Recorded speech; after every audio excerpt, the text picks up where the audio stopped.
can't be mad like this at each other anymore. We are going through a national tragedy and we're going through it hating each other. When Meatloaf died, so many people read that he was an anti-vaxxer and adamant about not protecting himself from COVID, and a lot of the reactions were understandably, so many people have done everything they can to protect themselves that when someone who didn't protect themselves from COVID dies of COVID, it feels a bit like, wasn't it kind of inevitable? It's not really a tragedy, but it is.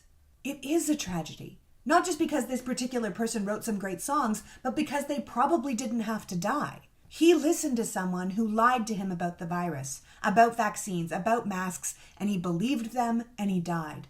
We've lost hundreds of thousands of Americans to disinformation and profit. People who still believe the vaccine is bad despite the fact that 9.8 billion doses have been given worldwide. 9.8 billion. If there was a problem with the vaccines, we would know.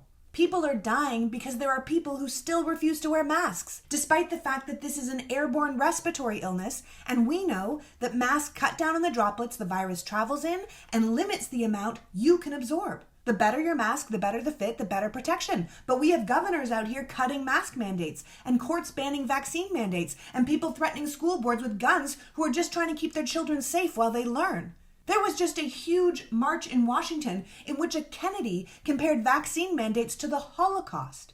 This is a disaster. An absolutely avoidable disaster created by people who want to keep the virus going because it makes the other team look bad, people who want to keep the conflict up because it brings them clicks and ratings, and people who continue to lie because they can fundraise off the lie.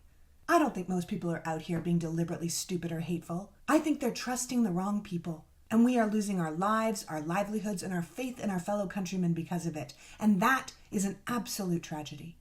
So if you lost someone to this virus, I am so sorry. And if you lost someone unvaccinated to this virus, I am so sorry. Because they didn't just die of COVID, they were killed by deceit.